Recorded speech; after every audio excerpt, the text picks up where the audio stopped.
Salam sahabat-sahabat yang dikasihi oleh Tuhan. Apa kabar? Hari ini kita bersuka cita untuk berkat Tuhan, rahmat Allah yang telah Allah anugerahkan bagi kita. Sebelum kita merenungkan firman, saya ajak kita sekalian kopi dulu.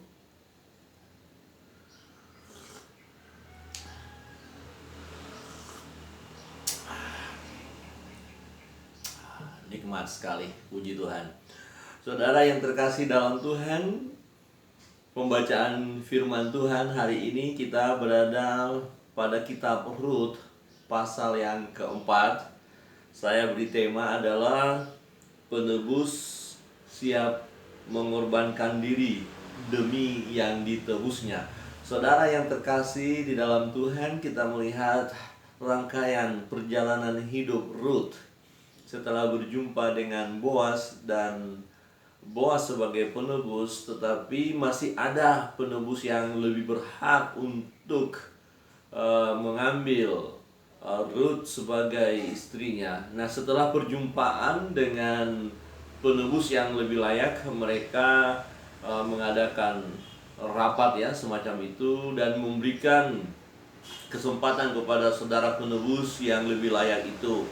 Tetapi kita melihat bahwa saudara penebus yang lebih layak itu waktu ditawarkan untuk membeli tanah atau milik dari Elimelek, dia mau. Tetapi ketika diberitahu untuk juga mengambil Rut dan dia nanti akan kehilangan nama dari keturunannya sendiri karena akan menggantikan keturunan atau nama dari Elimelek, maka saudara penebus itu tidak mau mengambilnya. Saudara yang terkasih dalam Tuhan, kita lihat di ayat 4, 5, dan 6 ya, pasal 4 itu.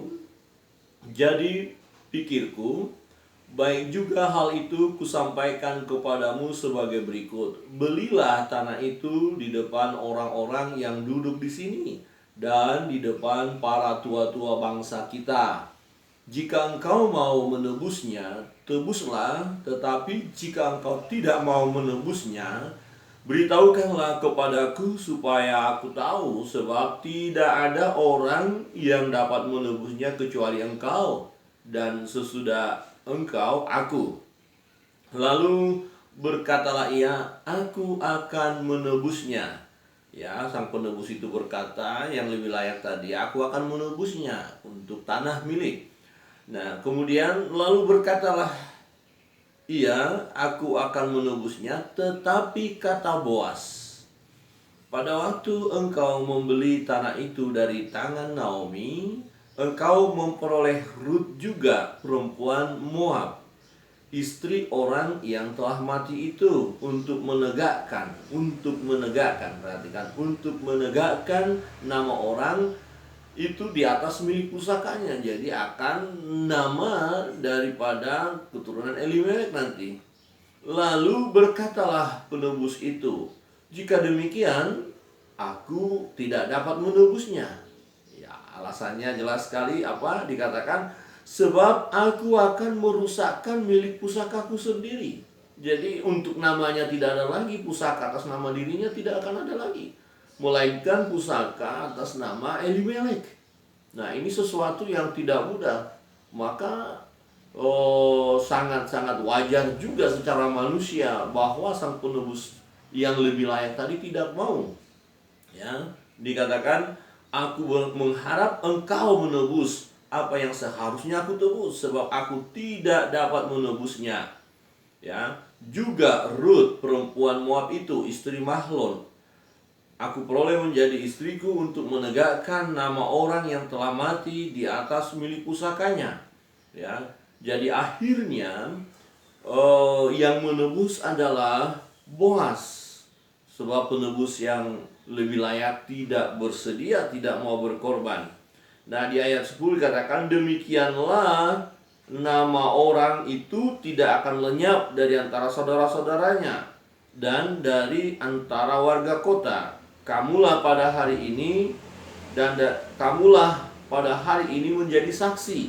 Jadi sejak Boas mengambil Rut, maka Boas akan melanjutkan nama keturunan daripada Elimelek. Saudara yang terkasih dalam Tuhan, Boas rela kehilangan namanya, keturunannya ya, atau marganya demi menegakkan keturunan Elimelek.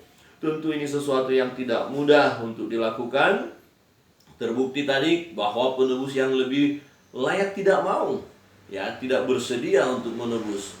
Nah, Boas adalah tipologi Kristus sebagai penebus. Ya, Yesus sebagai penebus berkorban untuk yang ditebusnya, untuk manusia yang sudah jatuh dalam dosa, untuk saudara dan saya. Jadi Yesus sebagai penebus rela mengorbankan dirinya, nyawanya, dia mati di kayu salib untuk menebus umat manusia ini. Jadi sungguh kasih Yesus luar biasa. Nah, kerelaannya untuk berkorban, untuk menebus kita. Saudara yang terkasih dalam Tuhan, bukti kasih Kristus kepada kita atau umat manusia ini, dia mau menjadi penebus itu. Ya, penebus harus rela berkorban. Bagian ini kita mau belajar, Bapak Ibu Saudara yang terkasih dalam Tuhan, mari kita rela berkorban untuk orang lain. Ini sesuatu yang tidak mudah, tetapi Tuhan mengajarkan kita untuk kita siap rela berkorban demi orang lain. Kiranya Tuhan memberkati kita sekalian. Shalom.